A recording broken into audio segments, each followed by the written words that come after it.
So I've managed to break one of my fog lights. The bumper got caught on something low and it popped out because effectively the retaining clip broke. So, new fog light retainer and new fog lights, but because I couldn't get the same fog light, I had to go for a different brand. So it means I've got to replace the whole lot. This one is still intact though, which means I've got to get a screwdriver into that. There's a little release clip in there. Just see it up there. So apparently,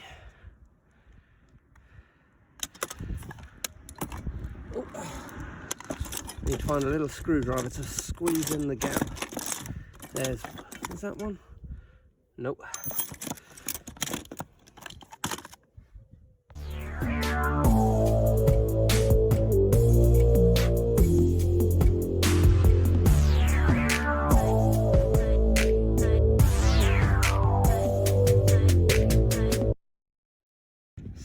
Doesn't need to be a flathead, it could be any screwdriver it appears, but I've got to replace this bracket. And I'll tell you what, I've just taken the bulb out of that one to try in the new one because it's not identical to the old one. I've got two, but I was gobsmacked, the bulb still works. But yes, I've got to take this out and replace it with this, which screws in through there, it appears, but not my old one. Or does it?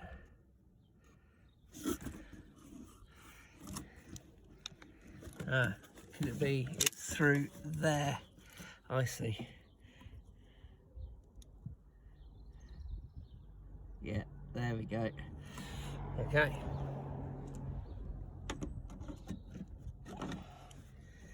Just about to see the screwdriver.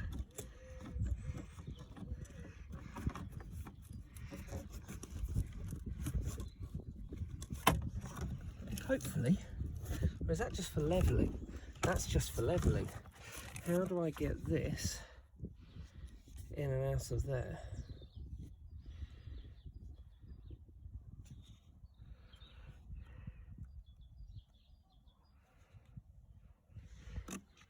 That holds on through there. Does it just... 2 very boring minutes later. So that was in. Now that was a bit of a pain in the backside on the side that was broken because it was this part that was broken. I must have caught it on a verge parking because that meant that the front clip wasn't really staying on, and as you can see the back retainer was also broken a bit. Down here, you can see that bit there. So I had to swap out this part which goes in there. That's the levelling screw, and so I kept the old one in there because it was just much easier to just swap out the back part. On the other side, I didn't need to change anything. It was just clipped a new bulb in so that they at least match. But yes, because I didn't want to take the whole bumper off to get to the screws on the back of this, which I possibly could have done with a snubby, but it would have been a pain in the bum. So I kept this in there. You just use a screwdriver to basically, see that goes there, to pry this out. And that was already broken anyway, so it wasn't levelling the first time around regardless. Surprised it stayed in as long as it did. I'm gobsmacked that the bulb still works. No point changing that until it actually needs changing. But yep, job in. That is now not going anywhere without actually releasing it properly, as you should do. And it matches the other side. There we go. Another job done. Several days later.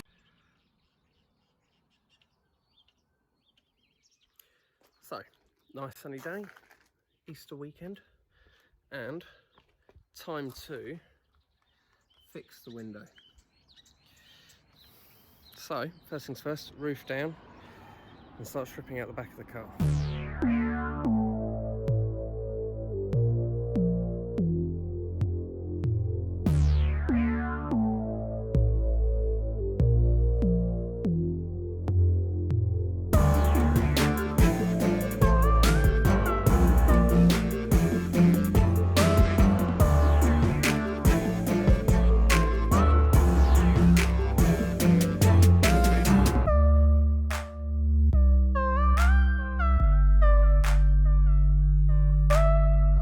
things I've learned.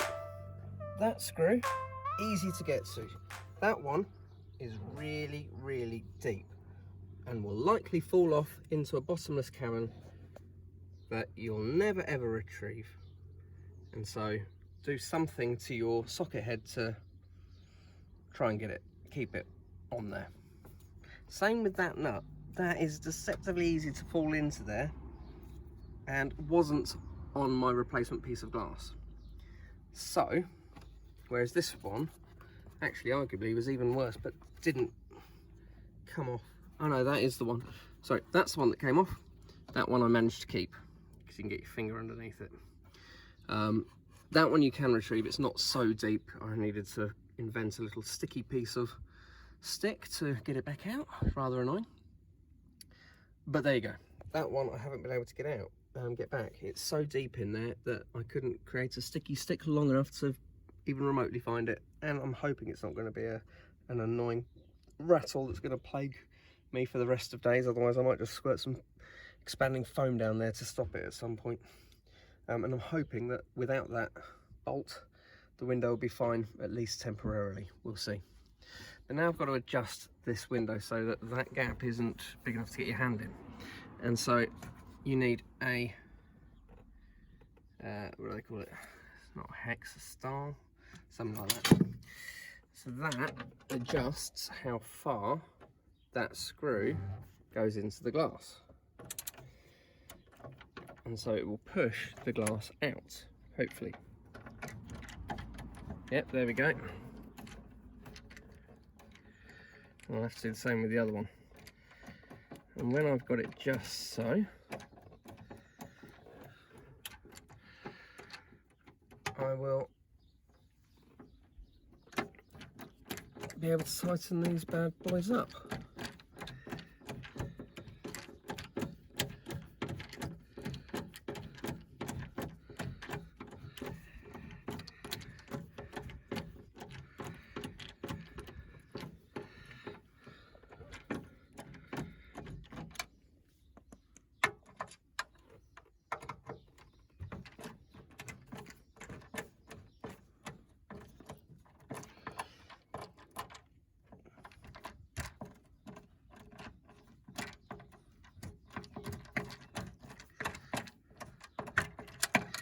That nut is on there too tight.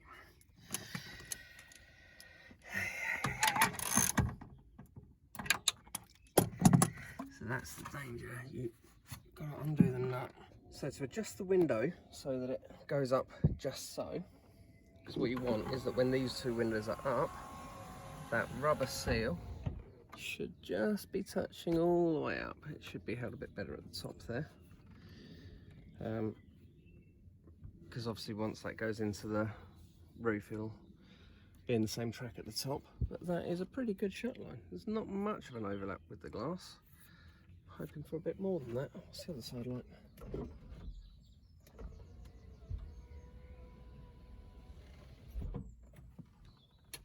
Yeah, it does overlap a bit better. I wonder if there's a way of getting that up. But what you need to do is have one of these types of sockets where you can get your screwdriver through the middle of it so that you can hold the nut firm and adjust the window position. Now for new gaskets, I'm going to put that trim back on. I think I'm going to mock up the gasket first.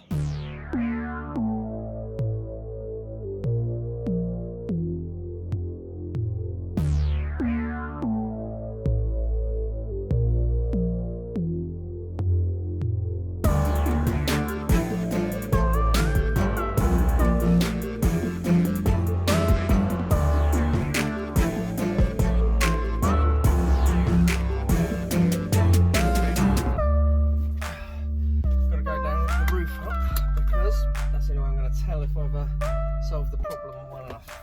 Sorry about the camera angle, but it's realistically the only way I can mount the phone and get it facing me and charging because the battery died.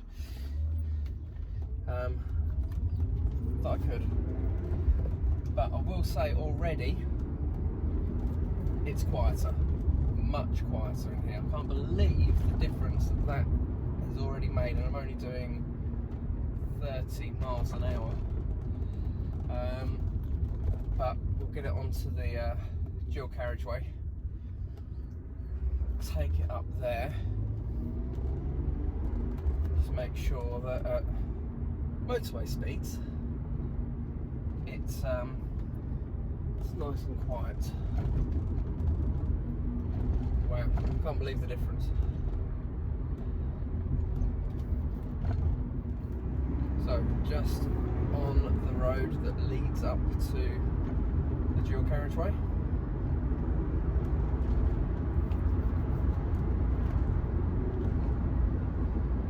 And it's so much quieter. It's immensely quieter. Because the biggest thing annoying me about this car was how loud it was. And I knew the gap in the window wasn't good, but I didn't realise it was making it. It was basically the cause of all of the noise that I had in here. Yeah. Amazing what a small gap in that window, because it was pretty tiny. I managed to adjust it fairly well considering there was no rubber gasket. Made all that noise. Wow.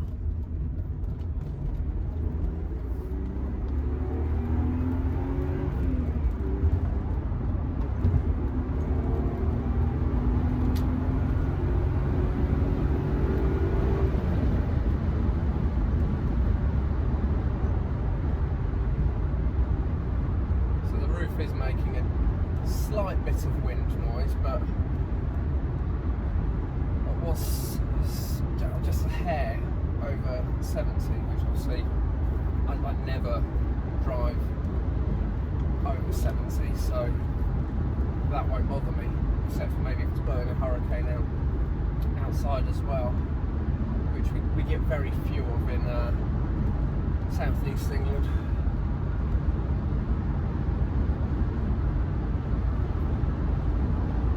But yeah, this is much quieter. You can hear the other traffic, but that's on the other side of the car, but not like you used to be able to. You can hear the wind a bit, but it is a soft top. It's not going to magic away all road noise, but it's infinitely better than it was. And I've got a problem with my wing mirror. Clearly I've knocked it, and the glass is probably loose. So I think I'm going to have to pull over, fix that, and given it's such a hot day, I think we're going to have to take the roof down.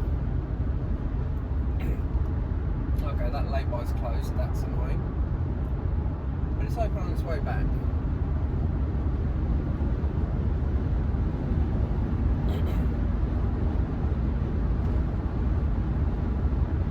Must have bashed the wing mirror in my hip as I was edging around the car earlier. But no, this is much better.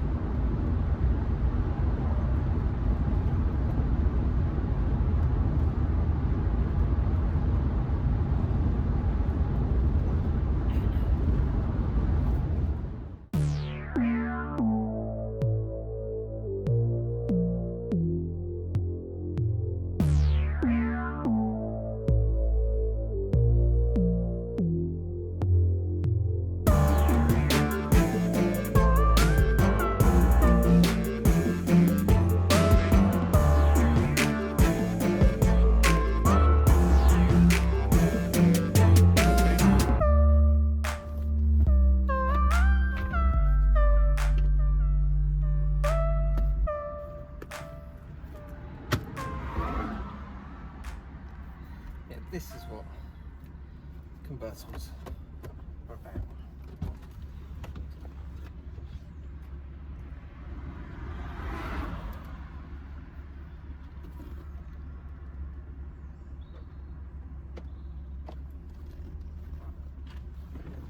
I think I fixed the wing mirror.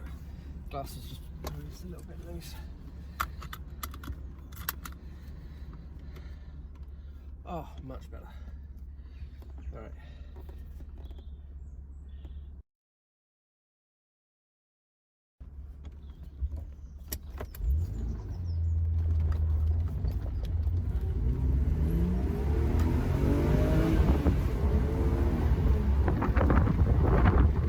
That's better. Oh, what a lovely day for it.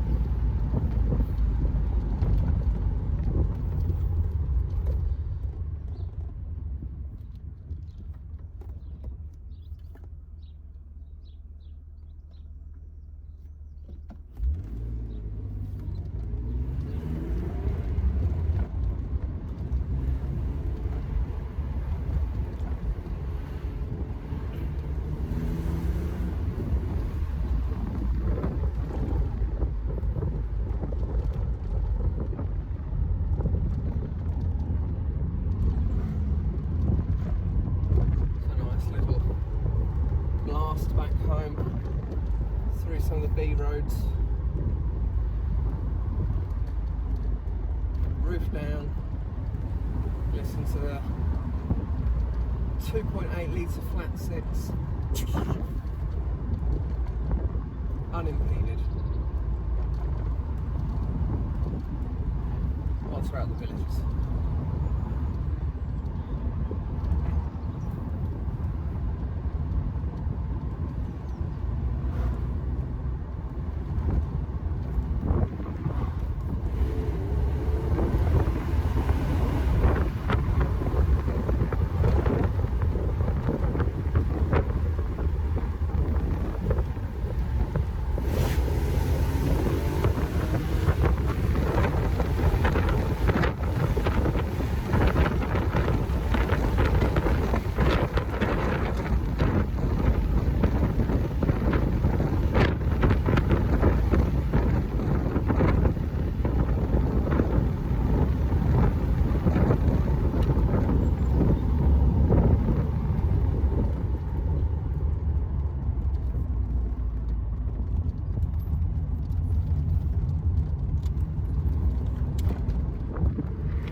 that's a job well done, I think.